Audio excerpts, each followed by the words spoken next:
Hare Krishna. Can you give me a bit more sound, please? Hare Hare Hare Krishna. A little bit more. I have a cold. I cannot talk so loudly. Yes, this is better. Yes, so if you don't mind, I will skip the singing because I have a little bit of a chest cold. I want to save my voice and also save some time. Yes, because tomorrow actually I'm leaving at 5 a.m.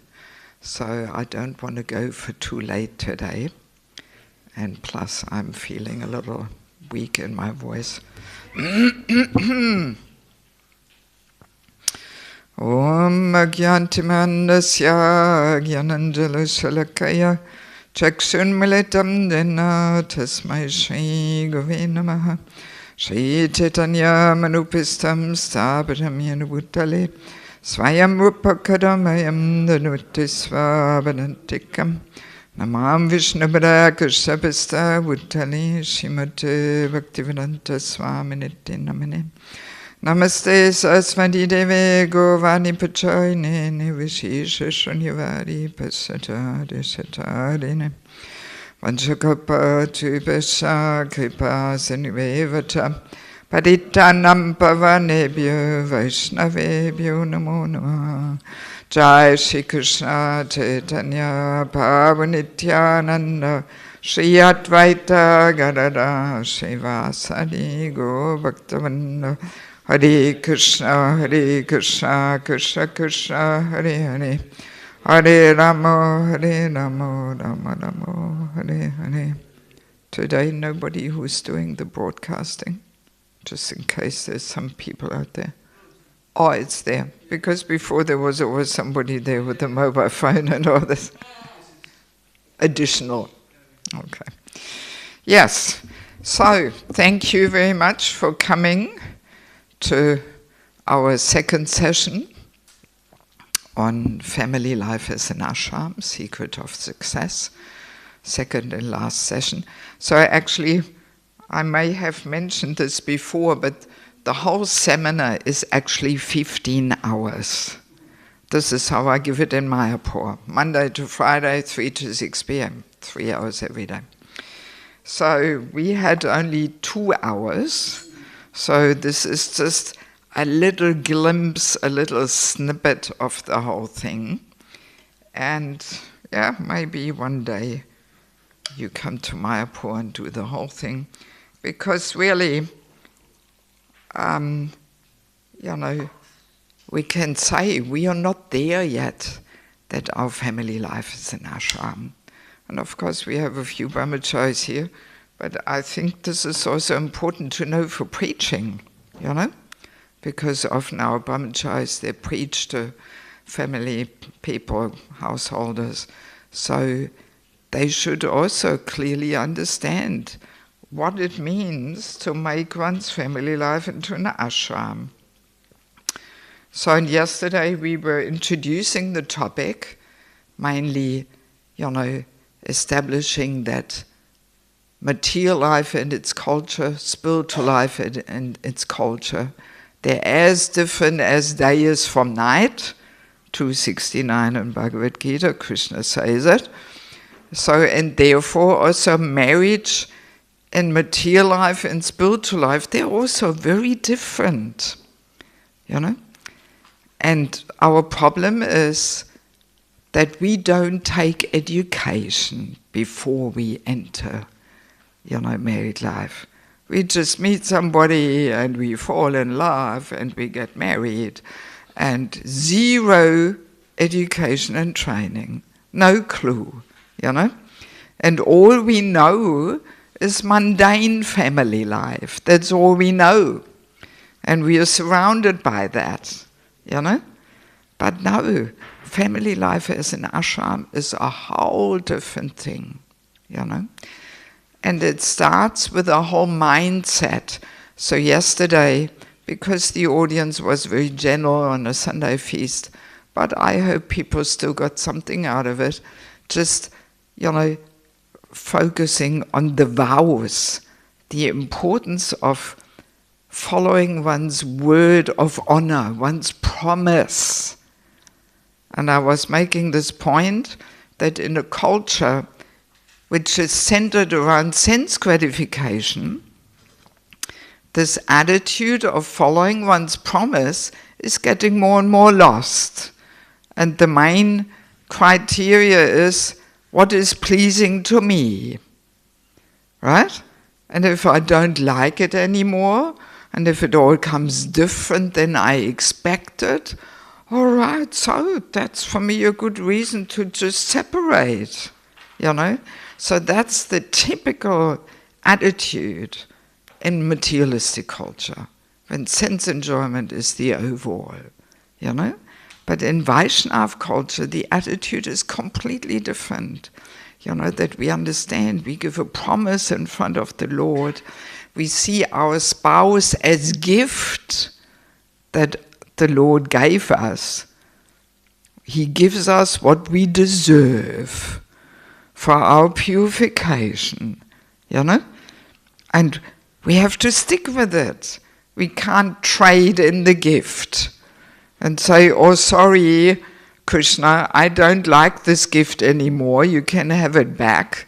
I want another one. No, you know, no, you know. So once we make this promise and we accept a spouse in marriage, actually the Vaishnava mood is, I have to make this work by hook or by crook. And life is full of unexpected surprises, you know. Life is full of them. And many of them are not so nice. But too bad, my God, you know. And actually, it's a question of faith. Yesterday that question came up, you know, what gives us that strength to follow the vows? And I was saying, you know, Krishna consciousness, sadhana. But then afterwards I was thinking, actually I should have added faith in Krishna. Right? Faith in Krishna. If we have unflinching faith in Krishna, then we can see Krishna's hand in whatever situation we face. Right? And even if we face some really, you know, some real calamities and difficulties, then we see Krishna's hand there. And we ask ourselves, what is Krishna trying to teach me here? You know, not a blade of grass is moving. Actually, I'm just seeing there's so many more men than women. What's happening? Usually it's the other way around. Or the ladies come to the marriage topics, you know, and the men, they hide away. But yeah, I'm glad that the men are coming, so it's great. You know, so yes, if we have unflinching faith in Krishna, we can tolerate anything. Yes, we can tolerate anything. We can see Krishna's hand in things. We can understand this is not a coincidence, not a blade of grass is moving without Krishna being in control. So there must be some reason why Krishna is giving me this situation. So what am I meant to learn here? You know? And if we have that attitude, we can deal with any challenge. You know? Yes. But yeah, I dare say the fact that we have such a high divorce rate also reflects our lack of faith in Krishna. Yes. You know? And that's why I was saying yesterday, you know, even 50, 80 years ago, the Christians, they were also following their vows. There was no divorce 100 years ago, practically, you know. Yes, because people had that God consciousness still, you know, that they thought, I have promised in the church, the whole village has witnessed, how can I go back now on my promise? And, you know, yeah, people who were separating, they were almost social outcasts. This was here in Europe too, you know, and maybe it is still somewhere here in Slovenia in the villages or something, I could imagine, you know, because Eastern Europe is a little more traditional. It's very much connected with the standard of life. The higher the standard of life, the more sense gratification becomes the goal in life, and the more all the spiritual, cultural aspects disappear and materialism sets in, you know. So, and here in Slovenia, in the villages, materialism hasn't set in that much yet. You know, and people are probably more religious, isn't it? Yes? Am I right or not? Yes. Huh? Yes. So. Yes. Well, if you go to small villages, definitely the elder generation, you know, yeah, they still have these values, you know, yes, even though they didn't even chant Hare Krišna, you know. So it's very much connected with how much sense gratification is our goal in life and our faith in Krishna. These two elements actually are the main ones.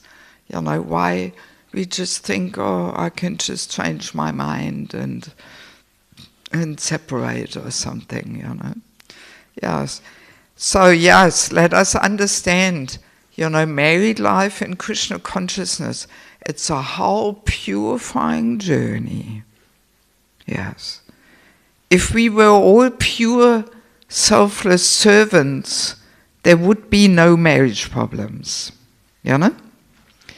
But that the marriage is like a whole churning process of anarthas, and all kinds of things are coming up to the surface, you know, and we have to deal with them, you know.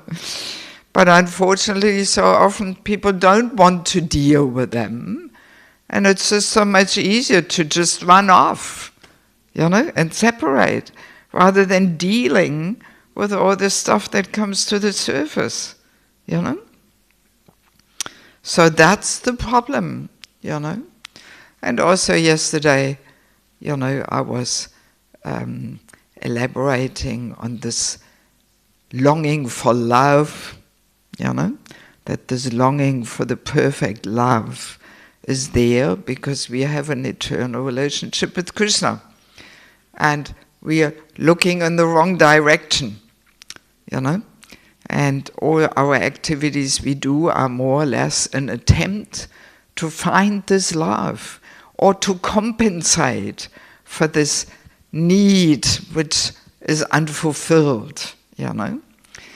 And yes, and especially this man-woman relationship, there's this whole propaganda there that this is the all-in-all goal and the highest bliss and you know, and that's what materialistic culture is all propagating, you know, this man-woman attraction. The fashion, you know, propagates that to be attractive for the other gender, you know. And I mean, see, I was making this point that marriage has a different purpose. It is meant to give stability into our life and give, you know, make the mind and senses peaceful. You know, that the mind and senses are focused on one person, and that stops us from degrading, actually. You know, yes. It's meant to do like that, you know. So, and it actually is a very practical arrangement. It's a very practical arrangement. So a man needs a wife to make his home nice and cozy, because we women have a powerful energy. So we can make a house into a home or a flat, you know, with our energy, feminine energy, you know. So a man needs a wife, and also Prabhupada says that only very, very Brahminical men don't need that feminine energy to be inspired. But all other men do. Yeah, this is a very interesting point. which I feel we haven't really deeply understood yet, you know. And we think, yes, I don't need to be married, I don't want to get married. But actually, to be married or not married for a man is not just a question whether he can be celibate, but whether he is Brahminical enough not to need that feminine energy in his life to be inspired and empowered.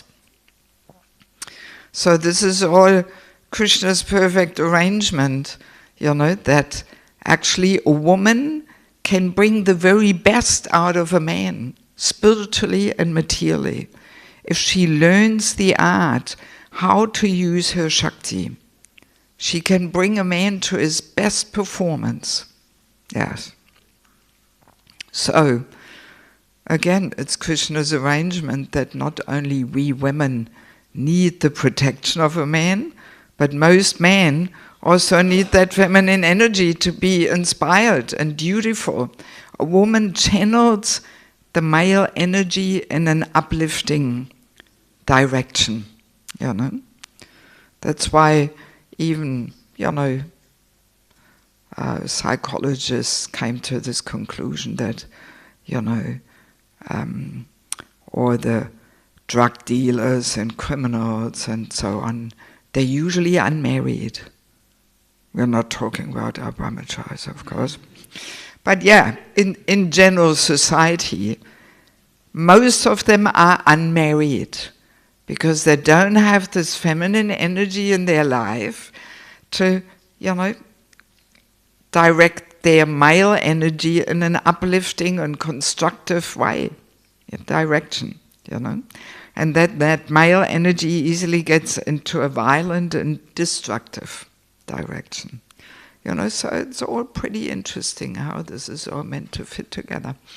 Yeah, so most men need that feminine energy. They need a wife to make a home, create a home. And a woman needs a man to give her support and protection, and provide for her so she doesn't have to battle it out there in the material world. Otherwise she cannot develop her feminine qualities if she has to all battle there, Yes. And actually, my mother, she was a pretty wise woman, She was once saying to me, actually, in the early days, it was very simple. A farmer's son needed a farmer's daughter to run the farm. And then she said, and one of the main criteria for being a good match was where the fields are. If the fields are next to each other, perfect match. And then she laughingly added, and these marriages were not even the worst ones. Yes. Yes. Because, people were clear. This is a very practical arrangement here. And there were not all these expectations, these lofty expectations for the perfect love. And that was not there, But now, because of this whole propaganda that this man-woman relationship in sex life is the all in all, that has made marriage into something which is completely off, It's unrealistic and it's not meant to be, And that's why also we have all these divorces, because people don't understand. They're so conditioned and so illusioned by all this propaganda that people don't understand that married life is a very practical arrangement. So he and she both have stability. And then when we have stability, then we can together, in mutual cooperation, we can develop that relationship which really satisfies that longing for love, namely with Krishna, So it's actually meant to be a very practical arrangement.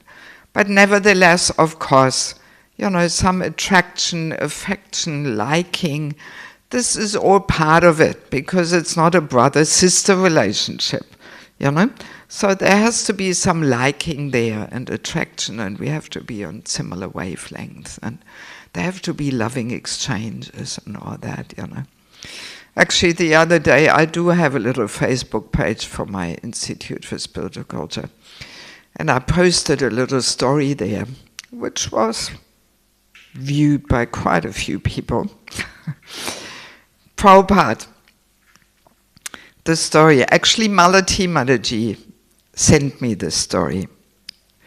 And the story goes that one of Prabhupada's disciples, he was for many years brahmachari, and then he got married.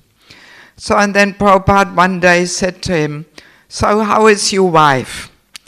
And he said, "Oh, she's not so happy." And you know what Prabhupada said? He said, "You have to give her more affection. You must kiss her." That was his instruction. You must kiss her. And this former brahmachari, now he was married, he was completely shocked, because often we have this narrow and fanatic idea that, there can't be any loving exchanges, no hugs, no kisses, and it's all Maya. But my God, it's part of married life. Let's be serious, No, it's part of married life. It is, yes. So, and then Vanaprastha ashram. That's the next ashram. It's another interesting thing, because Vanaprastha ashram is hardly established at all. People don't realize. No training, no education. Yeah. I'm also having a 15-hour course on that topic, Vanaprastha ashram. So because it's not established, people often take elements from the Vanaprastha ashram and put it in their Grihastha ashram.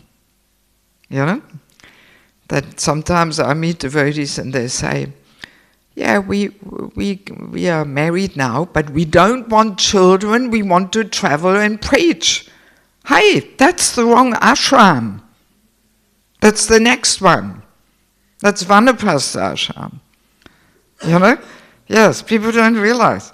But Grihastha ashram, usually if man and woman live together, there's sex life, and if there's sex life, there's children. So actually, this is such a purifying journey to bring up children, and plant the seed of bhakti in the child's heart. A Grihastha may look like he's not really contributing that much to Prabhupada's mission, but there's such deep internal purification taking place. Oh, you cannot believe. So much tolerance we have to cultivate, selflessness, putting our desires on the back burner, being there for these little, Vaishnavas which we have invited to take birth in our family. It's highly purifying. Externally it may look like, oh, what are these grihasthas doing? They're just having babies and working and nothing else.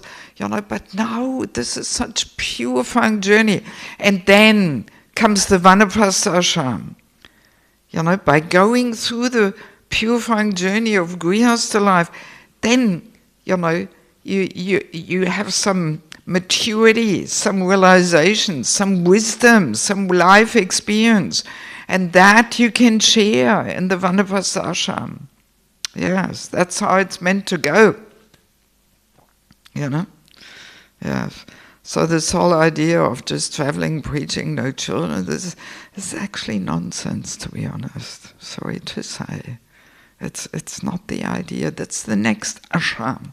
So first, have the babies, go through that whole journey of having to set a good example and bring up these souls in Krishna consciousness. Try your best. Become tolerant, humble, and selfless servant. So, and then in the next ashram, you can preach. Of course, some preaching is also there as grihasta. The main form of preaching as grihasta is doing house programs. Yes. You know? In India, people understand this. Yes. In the West, they don't. Yes. One of the main and foremost duties of the grihasta is to invite guests and feed them. Yes. Hardly anybody's doing that. You know? Yeah. There's one purport in the Chaitanya Charitamrita in regards to Advaita Acharya, where Prabhupada says, as far as he can think back to his childhood, there was never a single day where they didn't have at least 4 guests for prasadam. At least 4. Which means some days 6 or 8 or 10, but never less than 4. Not a single day. Yeah. That's grihasta ashram. So, naturally, once we understand that duty, it becomes very clear that, all right, let's not only invite guests and feed them, but let's have a bit of katha, a bit of kirtan, a bit of a program, you know? Yes, yes. So house programs, you know, are such an important element. And they're so important for congregational development, you know? Because programs at the temple, they're always a little official and formal and public. It's just the way it is. Doesn't matter how wonderful the mood is, but temple is always a public place, you know? But then when you meet in people's houses, you know, when was it? Saturday afternoon, I was at Tatpusha Prabhu's place in the house program. It was so nice. So many nice people came. Yeah, there was you were there. How many people were we? 25, 30 people? Huh? 35. There you go, 35 people. You know, that's more than we had at any evening program here. It was such a nice mood. So nice. You know, and then everybody was bringing some prasadam. It was a huge feast. People were hanging around, talking, exchanging, connecting. That's so important, so important. There should be at least 1 or 2 house programs going on every week somewhere, if you want to really cultivate your congregation. House programs is the number one, you know. Yes. And amongst Indian-bodied people, I always observe this, you know. They know this. Like last year, I spent some time in Australia, New Zealand. I was for 6 weeks in Melbourne because I was finishing the manuscript of my book. So, and Monday to Friday, I was hiding in my room writing. And on the weekends, I was just going out doing all the house programs, you know. They have about 15 different groups who do house programs every week. Yes. Some Friday evening, some Saturday evening, some Sunday morning, some Sunday evening, you know. The house programs is where it's all happening. Sunday feast is just for the real newcomers, but all the nectar and the churning and the boiling the milk takes part in the house programs. Oh, I had such a great time, you know.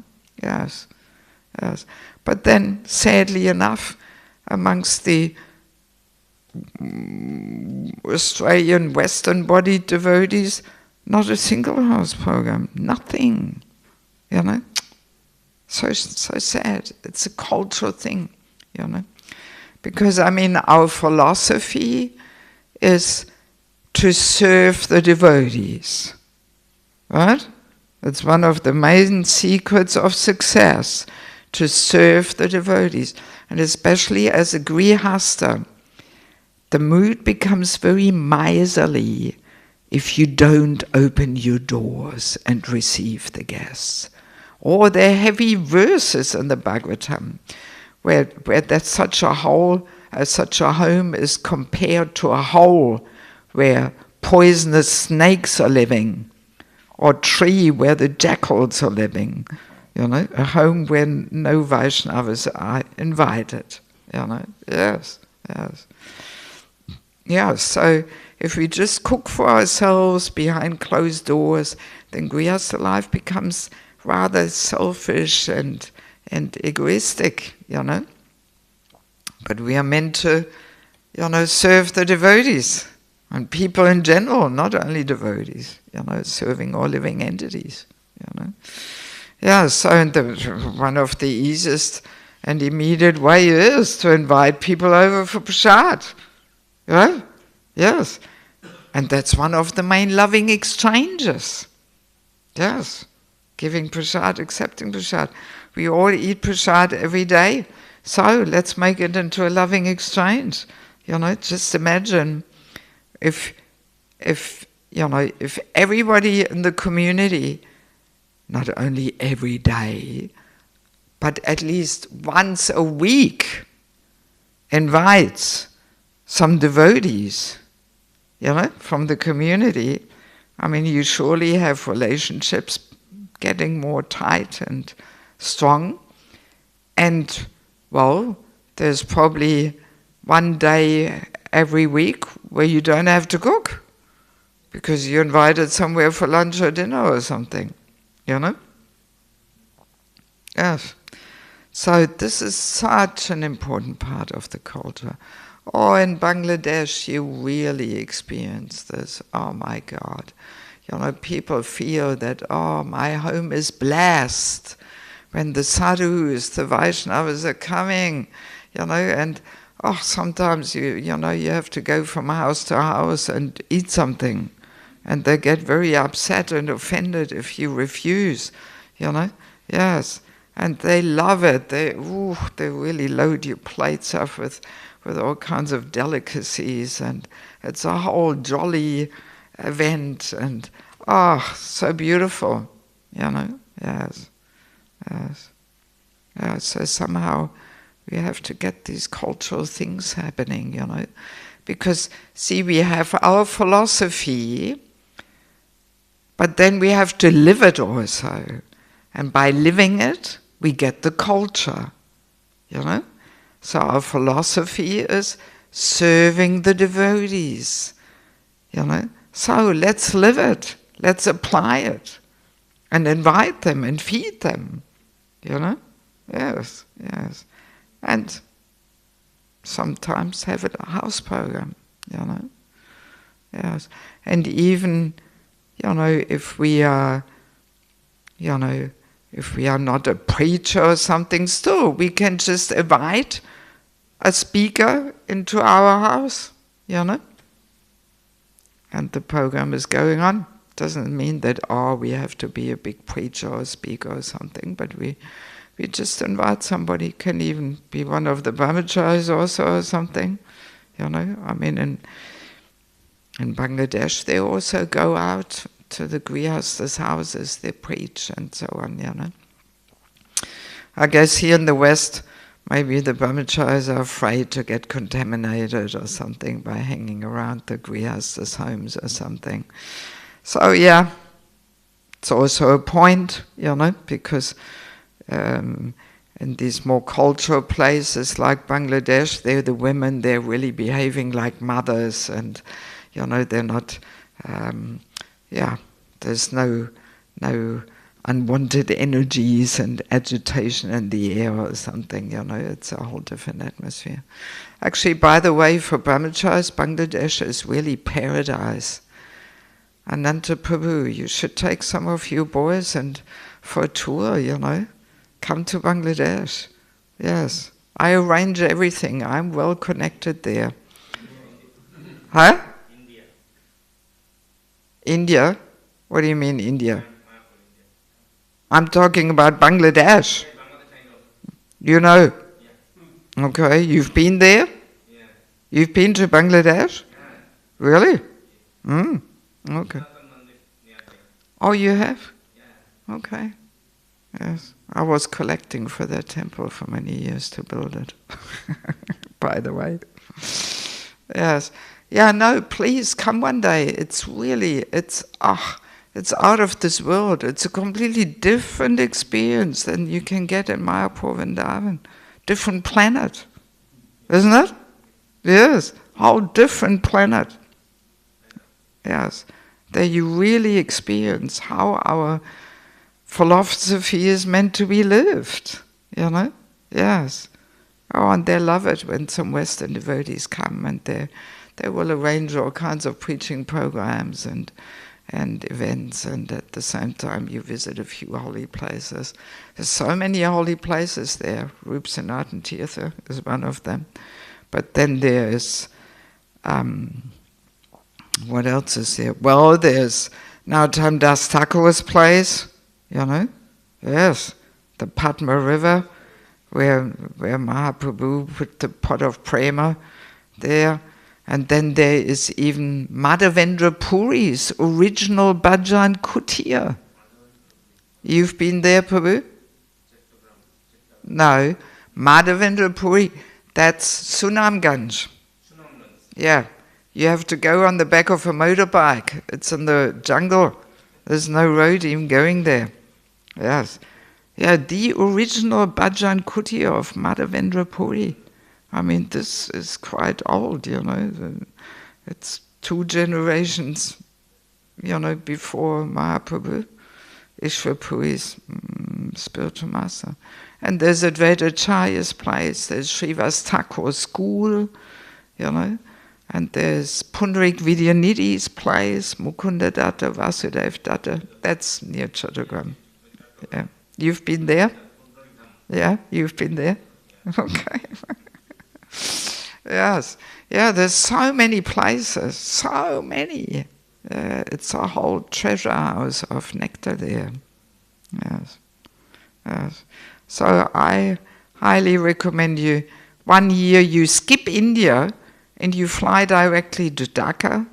You can easily spend there 3 to 4 weeks and you're not going to get bored. There's Sachi Mata's and Jagannath Mishra's place. Silat, yes, see, he knows it all. Yes. I mean, I've been involved there for over 20 years, you know, so I know the place pretty well. So I can connect you, I can arrange it. Yes. I'll even pay all your expenses, just as sign of hospitality. All you have to do is fly there and get your visa, and I cover the rest. Is that an offer?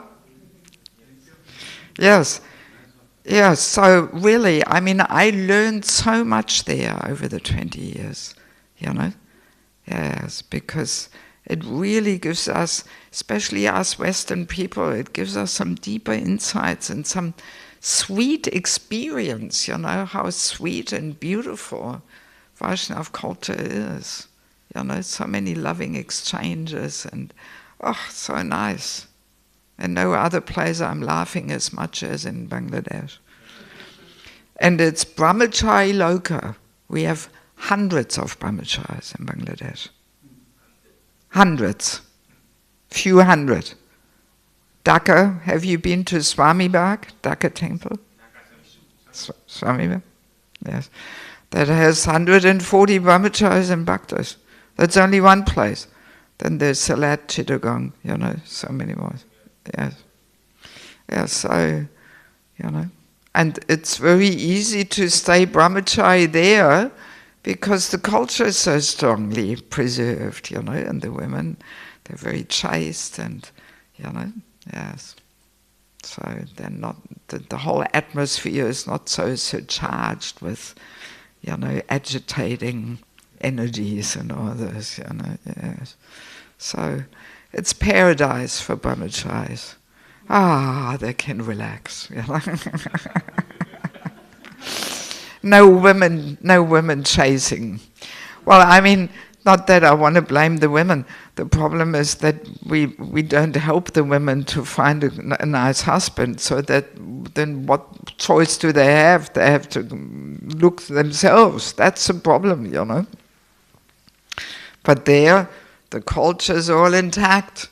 You know, the parents arrange the marriage and that keeps their minds very pure-hearted and innocent, because they know my parents will take care of this. I don't have to worry about that, And saffron, this is sadhu. They don't even think of marrying somebody in saffron. My God, that is a sadhu, That's the mood, Anyway, actually, I didn't even want to talk about all these things. I had a different plan, but no problem.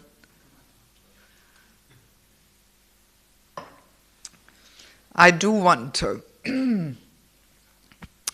touch upon some very simple secrets of success, which we have heard all many times, but yet to apply them is a challenge.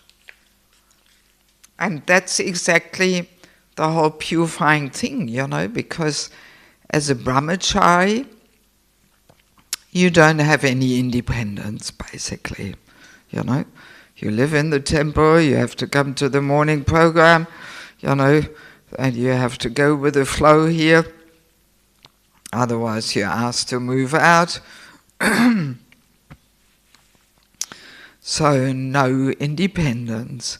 But then, grihastha life, we are given a little bit of independence, where we have to voluntarily set our priorities,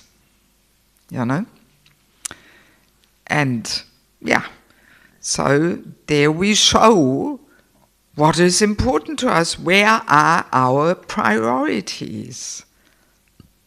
Yes. So, and of course we all know, and we say it so many times, yes, Krishna has to be in the center. But what does that mean, that Krishna is in the center? That's another question. To really live it so that Krishna is in the center. So obviously, one way of demonstrating that Krishna is in the center is that we arrange our life in such a way that we can have very regularly Shravanam Kirtanam in the association of devotees. Yes. Because Shravanam Kirtanam, as we know, this is the watering process for the bhakti ladder. And if Shravanam Kirtanam, meaning Srimad Bhagavatam and the holy name, if they are the center of our family life, only then we can call it an ashram. Yes. So, and temple life, brahmachari, brahmacharini ashram, is arranged in such a way that Bhagavatam, holy name, are the center. So, that's why we have the morning program, the evening program, Mangalarati, Japa class, Bhagavatam, whole life is going around that. So, and if we want to call our family life an ashram, we actually also have to apply this there. Yes. So, and of course, I always recommend best to live in walking distance to the temple. Walking distance. If you live half an hour, 45 minutes away, already your priority is somewhere else. Yes. Ideally walking distance. And I also realized this in Bangladesh. Yes, I learned so many things in Bangladesh. Because Bangladesh is a Muslim country. So, but the Hindus are also there. And no serious Hindu would like to live surrounded by Muslims. Usually they like to live in Hindu areas, This is in the village like that, that's in the city like that. You know, they have different areas where mainly the Hindus live. So, and in these areas, of course, there are Hindu temples. You know? So, and people have that culture, that tradition, that they go morning and evening to the mandir. You start the day by visiting the temple, you end the day by visiting the temple. And of course in these Hindu temples there's no Shravanam Kirtanam going on, you know, and sometimes the visit is a little symbolic. They just, sometimes you watch them just putting the forehead on the temple gate, you know, they don't even go inside, don't have time, but at least they go and put their head on the gate. Right? Or they go inside, pay their dandavats, put some coin on the box and go to the work. So at least that culture and tradition is still there, that the day should start and end by going to the temple. Right? And that's where Prabhupada extracted the principle of morning and evening program. You know? Yes, yes. You know, so when I saw this in Bangladesh, I started realizing, yeah, that's where he got this idea of morning evening program, because this is part of Hindu culture, you know, that you go to the temple. So, and in order to go at least once to the temple, you have to be in walking distance, you know, that's perfect. Then also the wife and the kids during the day, they can go take darshan. Even just coming to the temple, taking darshan, that already uplifts the consciousness. And how wonderful if a child grows up like that, by going every day to the temple, bringing some fruits to the deities, you know, some flowers. So nice, you know. But you can only do this if you live close to the temple.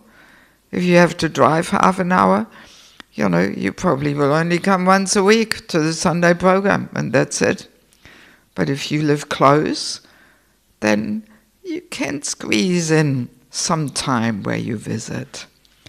And I've seen, you know, we have temples in the world, and I believe also here some devotees live close.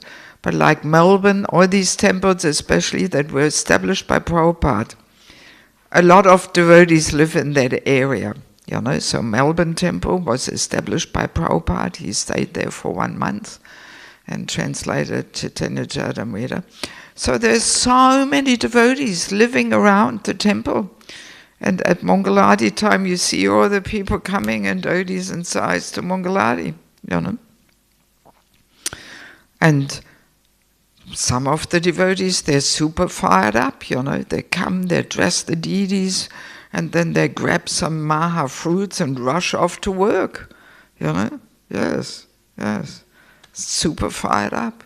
Also Dallas, Houston, you know, they're also temples that Prabhupada established. No, Houston actually came later as far as I know, but Dallas. So many devotees live in walking distance, you know, and then so much easier to come to the temple.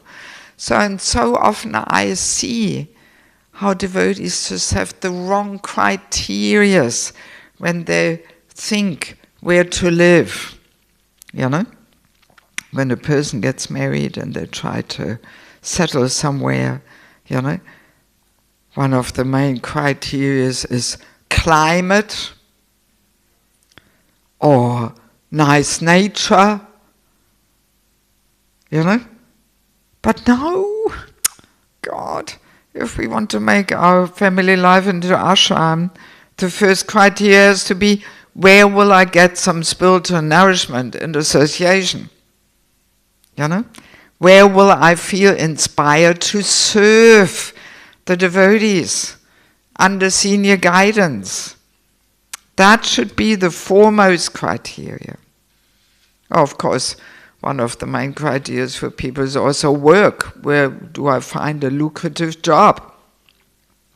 But what's the use of earning lots of money if you spiritually dry up, you know? Yes, I come across this again and again, even though you would think it's common sense, you know? You would think it's common sense. If you want to make Krishna the center of your spiritual life, you have to be in a different part of a devotee community and live close to the temple. Yes, it's criteria number one. Yes, yes. So, and if you want nice nature, all right, then settle in a rural community. Simachalam, Golokadam in Germany. I don't know if you have here some rural communities, you know. So, good, okay, fine. There is rural communities all around the world in ISKCON. So then you have your nice nature, you know. But so often people live 100 kilometers away, you know, from the next temple. And then they're surprised that their spiritual life gets weak and they lose taste for chanting and old bad habits creep in again. And then there's more arguments and divorce and all this. Well, it's not surprising if we don't, you know, nourish our spiritual life, you know, yes. I mean, in countries like Germany, there's so many devotees living far away from the next temple. And, yeah, they're all fading away, naturally. It's a natural consequence, you know. So we have to show where we are at. What is our first priority? Is it good job or nice sunny climate or, you know, or beautiful nature? Or is it spiritual nourishment? You know? Yes. It's so simple. So simple. Yes. That's one of the main secrets of success. We have to make sure Bhagavatam, holy name, are the center. And if we live further away, then we should have Bhagavatam, holy name, in our home life as center. You know? And I've seen this also in Bangladesh. The more serious devotees, they definitely have a Mangalati. Oh yes, they are Mangalati addicts in Bangladesh. They can't imagine life without Mangalati. At 4:30 or latest 5, not at 7, you know. Sometimes we have people, they sing at 7 or the prayers. Well, all right, maybe it's better than nothing. But it's not so Mangal anymore, you know. Mangal is auspicious. So the auspicious time of the day we missed already at 7 o'clock, you know. Yeah, so life starts with Mangalati. This is almost unknown in the Western world, you know. But Prabhupada preached it like anything, you know. Yes. On my next visit, whenever that will be, I will have the new book out. It's just getting printed now.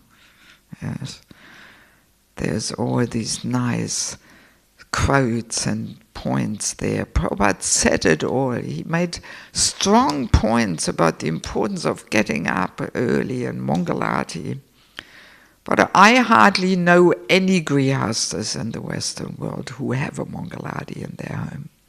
Hardly anybody, you know. But this little detail of Mangalati puts everything into place, you know. Because Mangalati means, well, you have to get up early if you want to have it at 4:30 or 5. So that means you have to take rest early. You know, you can't stay up to 10, 11 o'clock there, you know, looking at things up on internet or something, but you have to take rest early, you know. And you can't eat a whole big feast at 10 o'clock in the evenings because you won't be getting up for Mangalati, you know. So this little detail of Mangalati puts everything into place. You know, it's quite amazing. So and then usually in a serious devotees' home in Bangladesh, they have the whole program, just with the family. They have Mangalati, they have Tulsi-arti, then they sit and chant, or the husband may sit and chant. If they have small children, all right, then maybe the wife is too tired, she maybe has been up half the night with the kids there, so then he's doing it alone, and then he chants and he reads some verses in the Bhagavatam and then he goes to work, yes. And I mean, in the villages, Goa-arti is a whole thing. Oh, you wouldn't want to miss it. It's a whole social thing. The whole village comes together. All the Hindus come and the kids, and they're really getting into it. It's like an amazing way of finishing a busy day. They all come. And not only in the villages, even in Dhaka, Swami Bagh. Goa-arti, it's buzzing, so many people come. People come straight from work, or the students come. Oh, it's a whole thing, yes. So that's what it looks like when we live our philosophy, of putting Krishna in the center. Then there's morning program, evening program, at least a little kirtan or something. Bhagavatam, holy name, have to be the center. And I have this suspicion, that in the Western world, Bhagavatam is almost not part of people's lives, Yes, sadly enough. Often people get up and rush, they chant some few rounds and they rush to work, come back in the evenings too tired. Then Sunday is the only day when they go to the program, to the temple. But Sunday feast is actually an outreach program. It's not so nourishing for practicing devotees. It's an outreach program because practically on every Sunday feast you have some people who come the first time. So you can't come with deep things from the Bhagavatam, So, and in that way, Bhagavatam is almost not present in many devotees' lives. They don't read Bhagavatam, they don't hear Bhagavatam, Some may hear something over the internet or something, but still there's so much more benefit there if we actually sit in the association of devotees, So Shravanam Kirtanam, being the watering process for the Bhakti Lata, is one secret of success. Then second secret, we already touched upon it also in connection with that, is association with devotees, being an active part of a dynamic community, and ideally living in walking distance to the temple. So then, in regards, and I'm just really giving in summary form here, racing through the session because it's 5 to 8. Usually I spend 3 hours on this, So, and part of importance, part of importance of devotee association, we include the importance of having a mentor. If we have a mentor, a more experienced, well-wishing friend who has no other interest except helping me in my devotional journey. If we have such a person in our life where we can open our heart, we know he keeps it or she keeps it confidential, and I can really share my innermost fears and struggles, my most embarrassing challenges I'm facing. If we have such a person in our life, any marriage problem can be solved. Any. So if both partners have a mentor and they agree to work on themselves rather than blaming the partner, right? Because that's usually what goes on in married life so often, that people just point the finger at the other person and blame each other. Oh, my wife. Oh, my husband. You know? Rather than thinking, how can I become a better wife? How can I become a better husband? Everybody just blames the other person and expects and demands. So and often we don't see, you know, where our shortcomings are. Because as long as we have material desires and attachments, our vision of ourselves is foggy. It's clouded. We can't assess ourselves. So that's why we need a mentor. And any marriage problem can be solved if we have a mentor. And then the last secret of success is keeping our life simple.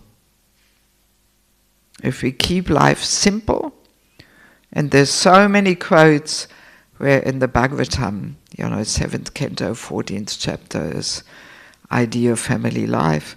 There's so many nice verses in that chapter, and there's so many instructions that we are meant to be satisfied with what is required to keep body and soul together. If we want more than that, we are a thief, according to the Bhagavatam. We are stealing. So, and of course, if Krishna gives more than that, so then happily we use it in his service by arranging all kinds of festivals and sponsoring prasadam and giving in charity, Yes, but keeping our life simple, that is also a secret. So, usually when I do the course in Mayapur, what I do is I make first some brainstorming. I make a whole list on a flip chart, writing down all the challenges and traps that family life offers. So, anything that pops into people's minds, we write it down. Like, financial problems, disagreements over raising children, difficulty to follow the four principles, arguments and quarrels, no time for chanting, or loneliness, or whatever comes to your mind. So we write a whole big list, and then I go through these secrets of success. Shravanam Kirtanam, Vaishnava association, mentorship, and simple living. And then we go back to our list with challenges, and we check, do these 4 secrets of success offer the solution to the problem? And you may think it's simplistic or something, but no, it really is. These 4 secrets of success, they offer the solution to all the problems. Doesn't matter what problem you come up. Because Shravanam Kirtanam, if people have good sadhana, then there's less arguments, people are on a spiritual platform, they don't get so easily bewildered, and there's some spiritual strength there. Most problems come because of lack of Krishna consciousness, So, and devotee association is also almost solving any problem, especially mentorship. Mentorship solves any problem, Yes, it's magic. And simple living also solves so many problems, because a lot of tension comes through economic problems, arguments over finances, or overestimating our financial strength, and we buy too big property and we can't repay the loans or something, or whatever it may be, So these 4 principles, these 4 secrets of success, Shravanam Kirtanam, association of devotees, mentorship, and simple living, they solve all the problems. Magic.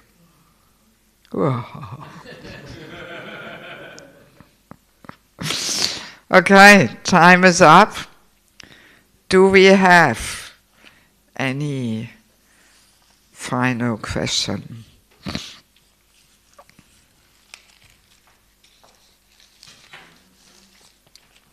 Any question? Comment? Doubt? Disagreement?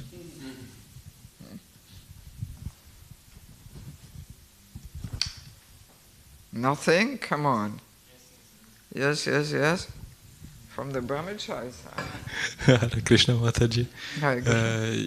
Just because you said something about these unwanted energies, and I was really... About what?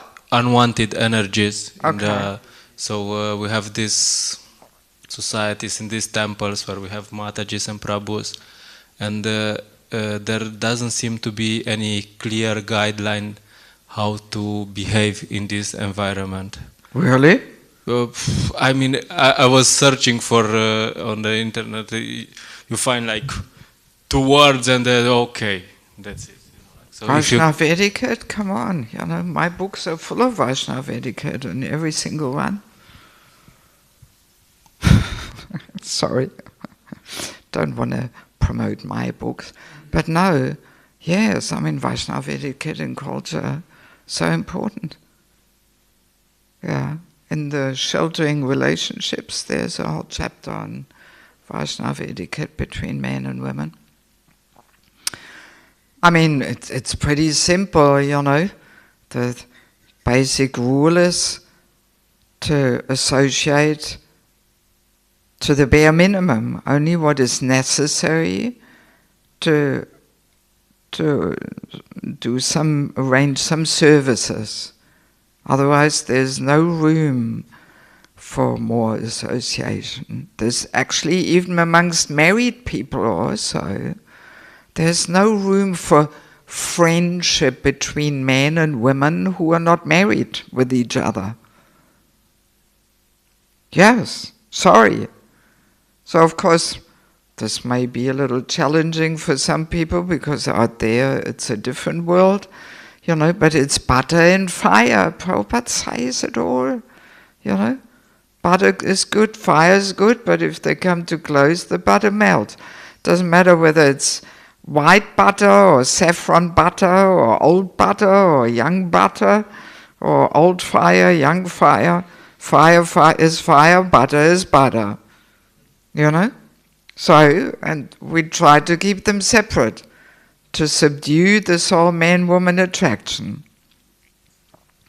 So, and even services should be arranged like that, ideally, you know, that there's not men and women serving together in the kitchen. You know, it should either be a woman's team or a man's team, ideally. Same on the altar. We don't like to mix, you know, because this is the main root cause of material existence, is this man-woman attraction, you know. And the temple should be an oasis, you know, where this whole man-woman attraction is cooled down, so we can concentrate better on Krishna consciousness, you know. Yeah, so there is roots of Vaishnava etiquette, definitely. I mean, also, like, for example, if a Prabhu picks me up from the airport in a car, I don't sit in the front seat. I sit on the back seat. You know? Vaishnava etiquette. It makes a subtle difference if you sit in the front seat next to a man or in the back seat. You know? Yeah. Oh yes, I want to keep my life as far as possible clean. You know? Purity is the force. So if we are playing around with these subtle things, then we're just losing the edge, the sharp edge in our preaching. So we have to keep our spiritual life pure, you know? Yes. Otherwise, the knife is blunt and you can't cut, you know? Yeah, and there's so many other rules. Man and woman, if they have some meeting, there should always be a third person present, or it should be somewhere in public, or bare minimum, the door should be open, but man, woman should not meet in a closed room together, if they're not married, Oh, there's so many rules. They're all there.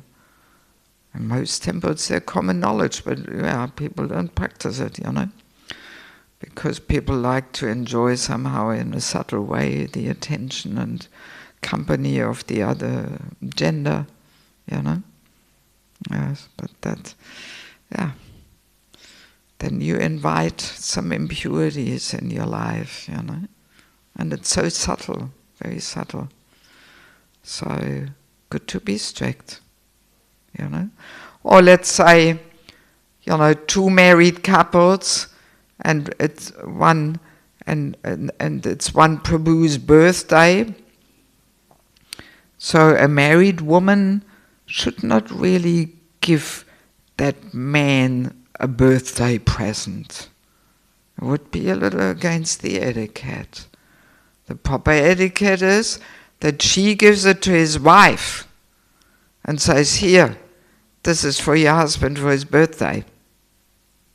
Right? Yes. Yes, all these words of etiquette are there. Yes. So it's important that we learn them. That keeps the atmosphere pure. But if we compromise and we play around, contaminates the atmosphere, And then we have all kinds of unwanted results, that even our high divorce rate, usually it starts by not following the Vaishnava etiquette, and too loosely associating.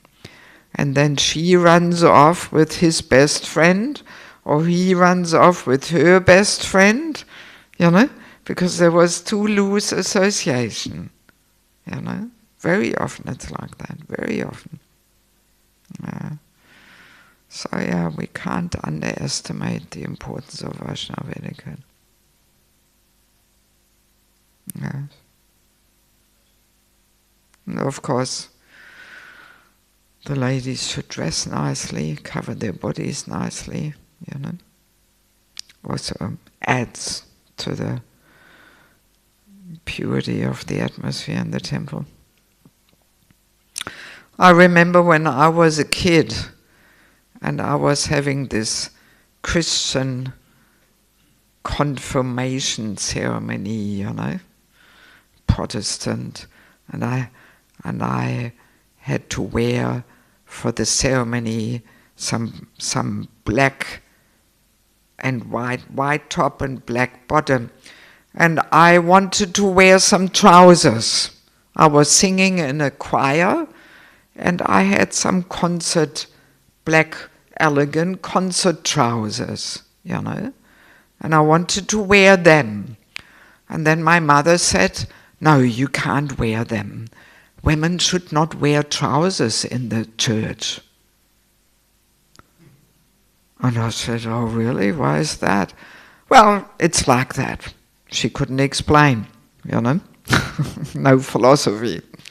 So she couldn't explain.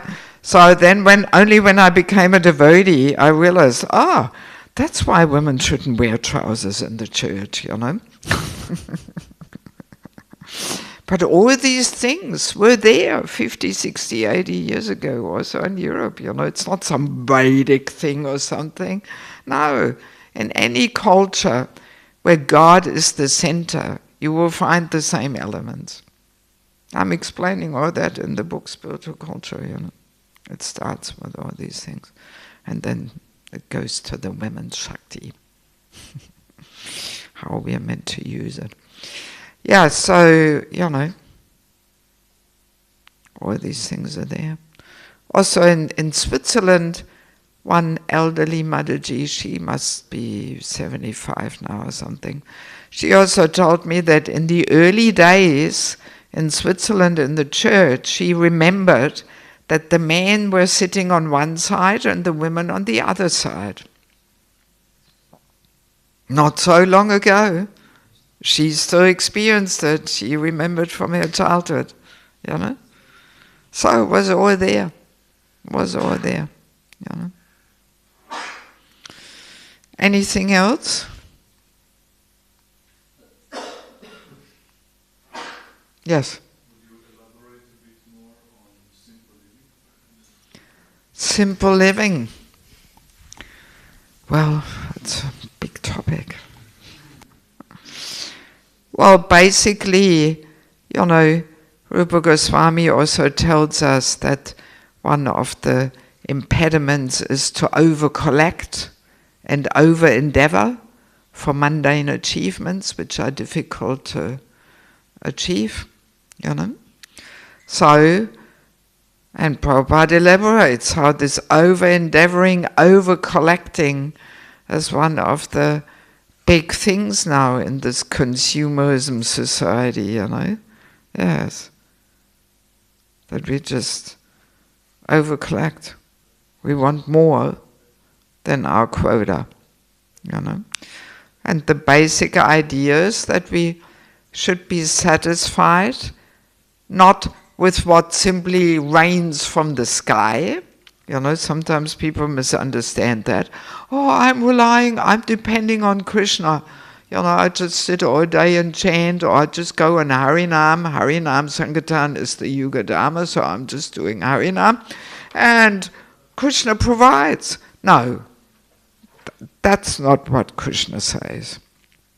We have to do our duty, you know. And according to Krishna's recommendation, it's meant to be the man's duty to provide, you know. And saying this doesn't mean that the women can't help a little bit or something, but if they want to play their role as mothers seriously and plant the seed of bhakti in the child's heart, that's a full-time job, you know, especially the first 5-6 years. So, yeah, so the husband has to be ready to provide, and he should provide nicely. Oh, I've got a whole chapter on that in my book, which is just now getting printed. You know, yeah, that he's meant to provide ornaments, nice clothing, saris, you know, she should be comfortable, you know.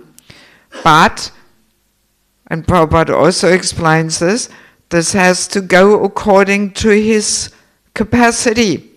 So, Prabhupada says, you know, some women, they have gold, silver bangles. But then the more poor people, they have glass or lead, you know, some cheap metal or plastic. But bangle has to be there, Prabhupada says. Bangle has to be there. Bangle must be there. You know? So, and then according to your karma, you can have fancy bangles for your wife, gold and silver, or you have the cheap ones. But bangle has to be there. Some decorations, some earrings, some jewelry, some nice cloth, you know.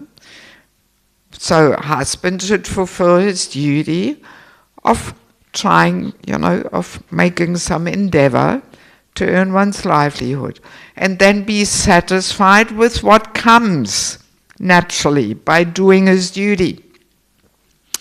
And Prabhupada also says we should not work more than 8 hours, so that every day they have uncontrolled senses, and then you advertise here, enjoy now, pay later, you know. And then people buy, have to pay it all off, you know. For devotees, not such a good lifestyle, you know. Of course, some things, if we decide to buy a flat or a house, all right, we can't pay that cash, we have to pay it off. But we have to be very careful. We should take guidance before we make a commitment, you know, because so often I see this, that people just overestimate their financial strength. and then something unforeseen comes, and then they have to work like asses to pay off the mortgage, you know? So much anxiety, running, just to pay off the mortgage. And then when it's paid off, you have a heart attack and die, you know? Yeah, so... yeah, simple living. I'll conclude with that little story. You may know, what's his name? Bhakti-yoga Maharaj. Yes, you know Bhakti-yoga Maharaj. Very nice personality, very wonderful preacher. I once had a program in Mayapur, some Pandal program, on this topic of Grihastha Ashram, and he was one of my speakers there. And I asked him to speak on simple living. And he was making this funny statement. He was saying, simple living means that you ask yourself 3 questions before you make a purchase. Question number 1, do I really need this? Question number 2, do I really need this? And question number 3, do I really need this? So that's the path. Let's say this is the path to simple living.